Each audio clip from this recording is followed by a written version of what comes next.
जमीन आमच्या हक्काची, नाही कुणाच्या बापाची. जमीन आमच्या हक्काची, नाही ना हटाव, शेतकरी बचाव, नाही ना हटाव.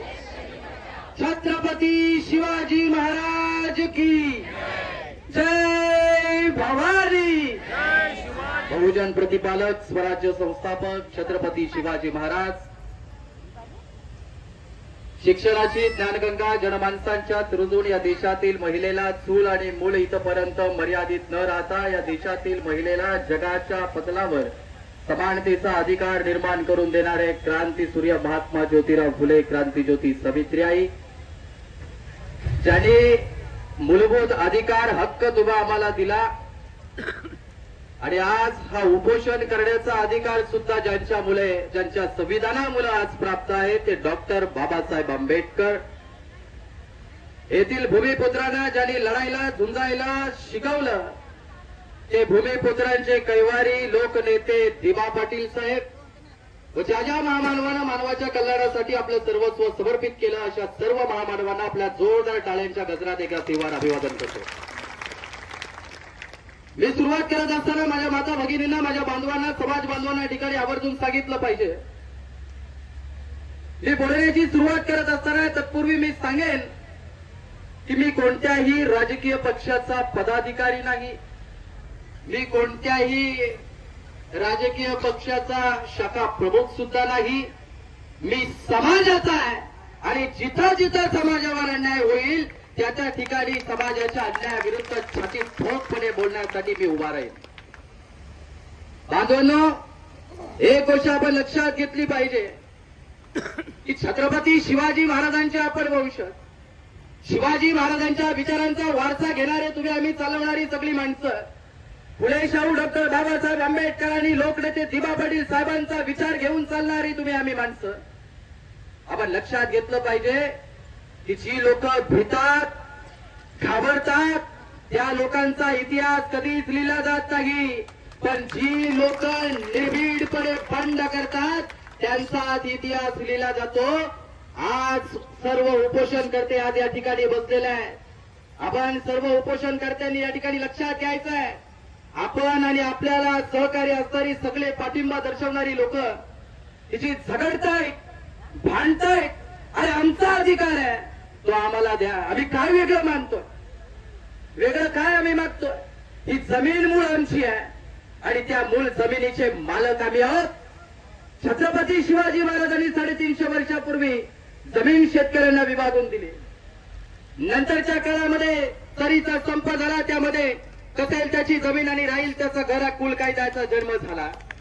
आम्ही संघर्ष करून आमच्या जमिनी मिळवल्या आणि मग त्या आमच्या नावे झाल्या. आणि इतक्या संघर्षानंतर सुद्धा जर जमीन आमच्यापासून हिसकावून घेतली जात असेल, इथल्या मूल मालकाला विचारत न घेता त्याच्या विरुद्ध जाऊन जर कटकारस्थान रचण्याचं काम एकीकडे सरकार प्रशासनाचं होत असेल, तर आपल्या सगळ्यांच्या वतीनं आपण सर्वांनी या ठिकाणी या सरकारचा किंबहुना या शासन प्रशासनाचा जाहीर धिक्कार केला पाहिजे, निषेध व्यक्त केला पाहिजे. एकीकडे इथल्या समाज बांधवांनी ज्यांना मोठं केलं, इथल्या समाज बांधवांनी ज्यांना डोक्यावरती घेतलं त्या लोकांची काय स्टेटमेंट आहे? आंदोलन उपोषण करण्याकरता वाघाचं काळीज लागतं, हे कोणाच्यात होणार नाही. आणि या वाघाच्या काळीज असणाऱ्या या सगळ्या लोकांची काय टिंगल टवाली करतात एकीकडे आपण ऐकलंय. काय सांगतायत की त्यांनी त्या ठिकाणी उपोषण स्थळी तमाशा मांडलेला आहे.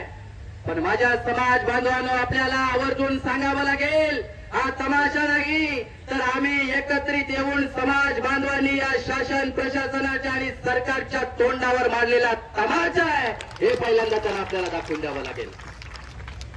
खाऊन पिऊन आंदोलन कधी होत नसतात.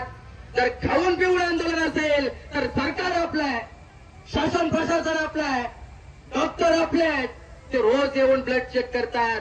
त्यांच्यामध्ये जर खाऊन पिऊन आंदोलन असतं तर त्यांना ते चेक करताना ते ब्लड मध्ये तसं मिळालं असतं. आणि जर तसं असेल तर त्यांनी जाहीर करावं. काहीतरी समाजाची फसवणूक करण्याचं काम एकीकडे केलं गेलं त्यांना, आम्हाला त्यांना जाहीरपूर्वक सांगावं लागेल की आज जर तुम्ही आमच्या बाजूने उभे राहिले नाहीत, आज जर तुम्ही शेतकरी कष्टकऱ्यांच्या भूमिका जर मांडल्या नाहीत, तर येणाऱ्या आगामी काळामध्ये तुमचे विशिष्ट पक्ष, तुमच्या विशिष्ट संघटना डोक्यावर घ्यायच्या की पायाखाली तुडवायच्या, आता हे आपण सांगायचं आहे. हे आपण सांगायचं आहे. आपण काय दूध खुले नाही आहोत. तुमच्या आमच्या धमन्यांमध्ये सळसळणारं रक्त आहे. छत्रपती शिवाजी महाराज महासाहेब जिजाऊंच्या तुम्ही लेखी आहात. दिबा पाटील साहेबांच्या विचारांचे वारसदार तुम्ही आहात. तुम्ही थंड ना घेत तुमच्या रक्तामध्ये या सगळ्या महामानवांच्या आणि महापुरुषांचा विचारांचा वारस, यांचा विचार घेऊन आपण लढणारी सगळी माणसं आहोत. आणि म्हणून शांत राहणं हा आमचा मिजाज नाही. आम्ही बंडखोर आहोत, याला इलाज नाही, याला इलाज नाही. हा लढा झाला. 5 हुतात्मे आम्ही दिले दिबा पाटील साहेबांच्या नेतृत्वामध्ये. 5 हुतात्मे झाले. त्यांची नावं आजही आम्हाला घ्यावी लागतात. समाजाच्या बाजूने लढणाऱ्यांना कधीच विसरत नाही. समाजाच्या विरुद्ध लढणाऱ्यांना मात्र लक्षात ठेवतो. आजही आपण लक्षात ठेवायचं आहे की आपल्या बाजूने नेमका कोण आहे, आपण लक्षात ठेवायचं आहे. आणि म्हणून माझ्या माता भगिनींना आपलं सांगणं आहे, माझा आवाज ज्यांच्यापर्यंत पोहोचत असेल त्या माझ्या सगळ्या समाज बांधवांना मला सांगायचं आहे, एकीकडे शर्यतींमध्ये आम्ही आमचा वेळ देतो, एकीकडे क्रिकेटच्या मॅचेस आमच्या होतात तरुणाईच्या, परंतु आपण क्रिकेट खेळलं पाहिजे तर आवर्जून आपण खेळलं पाहिजे. आपण शर्यतीमध्ये गेलं पाहिजे तर आपण आवर्जून जातो. त्याचा निर्णय आहे, तो मातीतला शेतकऱ्याचा खेळ आहे, आपण आवर्जून गेलं पाहिजे. आपण कुस्त्या खेळता आपण आवर्जून खेळला पाहिजे, तो सुद्धा मातीतलाच खेळ आहे. परंतु जेव्हा जेव्हा समाजावर अन्याय होतो, जेव्हा जेव्हा समाजाचा प्रश्न उभा राहतो, तेव्हा मात्र आपला खेळ आपण बाजूला सारून या समाजाच्या आंदोलनामध्ये, समाजाच्या भूमिकामध्ये निर्भीडपणे आपण सक्रिय झालं पाहिजे.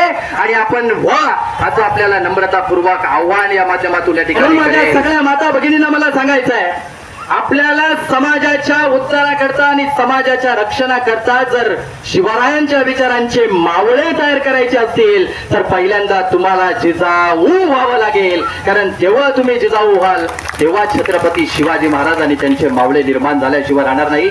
हा एक शेवटचा संदेश या ठिकाणी आपल्या सर्वांना देतो. आगरी कोळी कराडी संघर्ष सामाजिक संघटनेचा प्रवक्ता या नात्यानं आम्ही पाठिंबा दर्शवलेलाच आहे. मी स्वतः शिवक्रांती सामाजिक संघटनेचा अध्यक्ष या नात्यानं आम्ही पाठिंबा दर्शवलेला आहे. काल आम्ही आमचे सर्व सरपंच, ग्रामपंचायत कमिटी आणि नितलाऊस गाववासीय म्हणून आज आम्ही या ठिकाणी आलो होतो पाठिंबा दर्शनासाठी, तोही आम्ही दर्शवलेला आहे. पण आज मी तुमच्या समोर बोलणारा मुलगा हा कोणत्याही संघटनेचा पदाधिकारी किंवा कोणताही दुसरा कोणी व्यक्ती नसून मी माझ्या समाजाचा भूमिपुत्र, कष्टकरी शेतकऱ्याचा बांधव आहे, तुमचा मुलगा आहे. आणि एक शेतकरी भूमिपुत्र म्हणून माझी भूमिका मी या ठिकाणी मांडलेली आहे. येणाऱ्या आगामी काळामध्ये इथली पुढची रणनीती आखून कशा पद्धतीनं भाष्य करावं यावरती उपाययोजना आपण निश्चित रूपानं करू. आता आपण मागे हटायचं नाही, कारण आपण हटणारे नाही तर हटवणारे आहोत. आपण हटवणारे आहोत.